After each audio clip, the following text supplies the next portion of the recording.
It's that feeling of watching your brand new plants wither and die that makes you think, well, I guess I just don't have a green thumb. It's so discouraging and we've all been there. But I'm here to tell you that the whole green thumb thing is a myth. After years of gardening, and trust me, I've destroyed my fair share of plants, I've learned that most of the time it all comes down to 5 very simple, very fixable mistakes. These aren't some secret horticultural problems. They're just small, common slip-ups that even I still make sometimes. The great news is, once you know what to look for, they're easy to fix. In this video, I'm going to walk you through each one and give you the simple solutions to get you on track to a garden you can finally be proud of. Let's get into it. Mistake number 1, planting too early. The first mistake is one we all make out of pure excitement, planting way too early. That first warm sunny day in spring just screams, gardening! It feels like a green light to rush out by all those gorgeous tomato and pepper plants and get them in the dirt.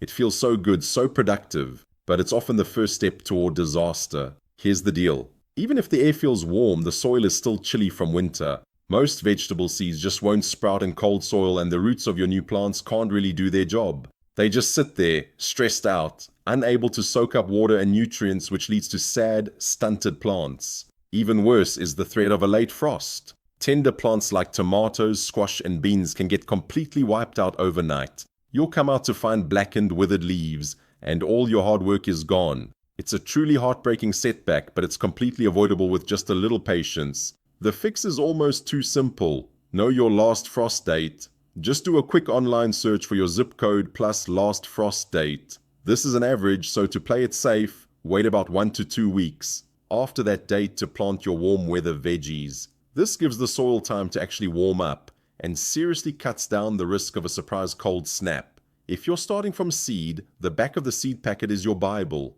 It will tell you the best soil temperature for germination and when to plant based on your frost date. And finally, for plants you started inside or bought from a nursery, you have to harden them off. This is a step so many beginners skip, and it's so important. Hardening off is just getting your plants used to the great outdoors gradually. It prevents transplant shock. That's when your plants get all droopy and sad after being thrown into the harsh world of direct sun and wind. To do it, just start about a week or 10 days before you want to plant. Put them outside in a shady, protected spot for a couple of hours on day 1. Every day, give them a little more sun and leave them out a bit longer. After about a week, they'll be tough enough to handle their new garden home. A little patience here pays off with strong, healthy plants right from the start. Mistake number 2, overwatering. So if planting too early is a mistake of pure enthusiasm, overwatering is a mistake of pure love. We see a plant and we just want to nurture it. And what says I love you more than a nice drink of water? Unfortunately, this is one of the fastest ways to destroy a plant. Here's what's happening.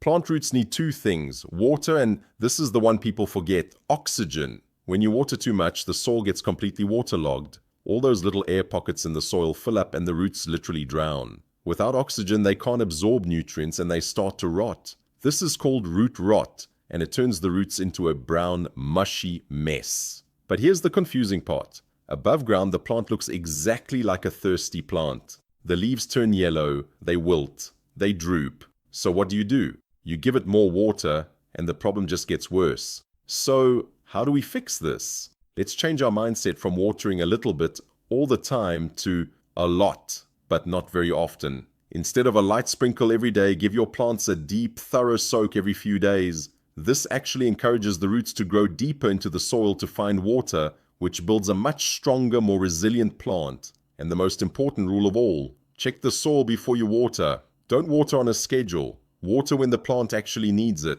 The best tool for this is your own finger. Stick your index finger into the soil near the plant, all the way up to your second knuckle. If it feels moist, don't water. Check again tomorrow. If it feels dry, then it's time for that deep soak. Also, make sure your pots have good drainage. If you're using containers, they need holes in the bottom. Don't let them sit in a saucer full of water because that's just a recipe for soggy soil. If your garden has heavy clay that doesn't drain well, mixing in a lot of compost will work wonders. Let the soil tell you when to water, and you'll give your plants exactly what they need to thrive. Mistake number 3, overcrowding plants. Our next mistake comes from a place of pure optimism. You want that lush, full-looking garden right now, so you fall into the trap of overcrowding. When you're staring at tiny seedlings, it's almost impossible to imagine how big they'll actually get. The garden looks so empty, and the temptation to squeeze in just one more is so strong. Some people call this emotional planting, and it's a refusal to waste a single precious seedling. But that short-term full look leads to long-term problems. When plants are packed too tightly, they're in a constant brutal fight for resources. They're battling for sunlight with the tall ones shading out their neighbors. Their roots are a tangled mess below ground, fighting for every drop of water and nutrient. This battle creates stressed, weak plants that will give you a much smaller harvest. Your carrots might end up twisted and tiny, and your single tomato plant might only give you a handful of small tomatoes. On top of that, overcrowding creates the perfect breeding ground for pests and diseases. All that dense foliage traps moisture and blocks airflow, which is a dream come true for fungal diseases like powdery mildew. And pests? They love all the hiding spots in a crowded garden, where they can spread from one weak plant to the next. The solution here requires a little bit of trust. Read the plant tag or the seed packet. It will tell you how big the plant gets and the proper spacing. I know it seems ridiculous to give a single tomato plant 3 whole feet of space, but trust me, that one happy plant will be healthier and give you way more tomatoes than 3 sad, crowded ones. For seeds like carrots, beets, and lettuce, you're going to have to thin them. This is the absolute hardest thing for a new gardener to do, because it feels so wrong to destroy your own plant babies. But it's one of the most critical things you can do for a good harvest. Once the seedlings are a few inches tall, you have to pick the strongest ones and get rid of the others to get to the right spacing. You can gently pull them out or just snip the unwanted ones at the soil line with a pair of scissors to avoid messing up the roots of the keepers. It feels wrong, I know, but giving your plants enough room to breathe is the real secret to getting a healthier, more abundant garden. Okay, I know this is a lot, but hopefully some light bulbs are going off for you. If you're finding this helpful and you want more calm, simple steps to build a better garden, please take a second and hit that subscribe button. It's totally free, it really helps the channel, and it makes sure you won't miss out on our future videos. Now, let's get to the last 2 mistakes. Mistake number 4, ignoring pest prevention. A lot of new gardeners only think about pests when it's too late. They wait until they see half-eaten leaves, a swarm of aphids, or a plant that is clearly on its last legs. By then, the pests have thrown a party, invited all their friends, and you're no longer preventing a problem. You're fighting an invasion. And rescue is always harder than prevention. The secret is to understand that a healthy garden is your best defense. Pests and diseases are bullies. They love to pick on plants that are already stressed out. A plant that's thirsty, hungry, or crowded is like a giant flashing sign for bugs. So, everything we've already talked about, proper watering, good spacing, planting at the right time,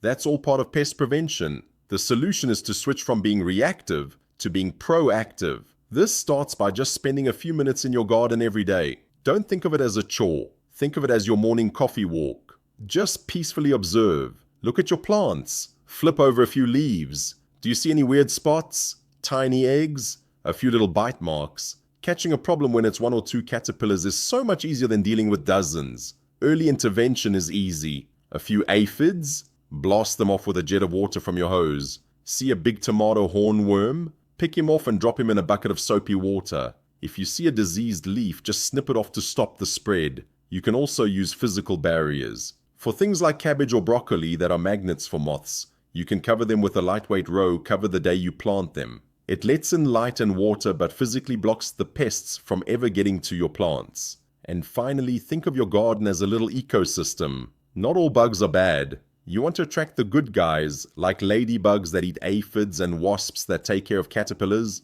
You can attract these garden allies by planting flowers they love, like dill, fennel, and yarrow. A garden that's buzzing with all kinds of life is usually a healthy, balanced garden. Make pest prevention a gentle, daily habit, and you'll spend a lot more time enjoying your garden and a lot less time worrying about it. Mistake number 5, forgetting to harvest. This last mistake might sound a little strange, but it's incredibly common. You forget to harvest. For a lot of us, harvesting feels like the end of the line. You've done it. You've taken this plant from a tiny seed and it's finally giving you food. But for many plants, harvesting isn't the end. It's a vital part of their ongoing care. Here's why. For plants that produce a fruit, like beans, peas, zucchini, and cucumbers, their whole biological mission in life is to make seeds and reproduce. As soon as a fruit on that plant is allowed to get big and mature, the plant gets a chemical signal that says, "Mission accomplished. I've made seeds for the next generation, so I can kick back and stop making new fruit." That giant zucchini you left on the vine is basically telling the plant to retire. When you harvest regularly, you're tricking the plant. By picking the fruits when they're young, you interrupt that cycle. The plant thinks, wait, I haven't made any viable seeds yet. I have to keep trying. This is what tells the plant to produce more flowers, which means more fruit for you. Regularly picking your bush beans can keep them producing for weeks and weeks. Beyond just getting more food, regular harvesting also means you're eating your vegetables when they taste the best. A zucchini that you pick when it's 6 or 8 inches long is tender and delicious. That same zucchini left to become a baseball bat will be watery and full of tough seeds. Leafy greens like lettuce get bitter if you let them bolt, which is when they start to send up a flower stalk. By just harvesting the outer leaves, you can keep the plant producing fresh, tender leaves from the center for a long, long time. The fix for this mistake is the most enjoyable one of all. Just visit your garden every day or two with a basket. Check your plants for anything that's ready to pick. Keep your zucchini and squash picked when they're small and tender. Snip your herbs often to make them grow back fuller and bushier. This simple act of harvesting is one of the greatest joys of gardening. It connects you to your food, guarantees you're eating the absolute best quality, and keeps your garden in a cycle of abundance all season long. So there you have it. 5 simple mistakes that can make a huge difference in your garden, but are all totally fixable. We've talked about having patience in the spring, listening to the soil instead of a schedule, giving plants their personal space, being proactive about pests, and how harvesting is an act of care that brings more abundance. Gardening is a journey, not a test. Nobody is born with a green thumb. It's a skill you learn through watching, being patient, and yes, making a few mistakes. Every dead seedling or bug-eaten leaf isn't a failure, it's a lesson. Don't get discouraged. The fact that you're here and willing to learn means you're already on your way to being a great gardener. Take these lessons, be curious, and be kind to yourself. Your garden will thank you for it. And I'd love to build a community here, so please, share in the comments, what's the biggest gardening mistake you've ever made? There's no judgment here, just shared stories we can all learn from. Thanks so much for watching. If you found this video helpful, give it a thumbs up and think about subscribing for more simple, reassuring gardening advice. Now go get your hands dirty and happy gardening.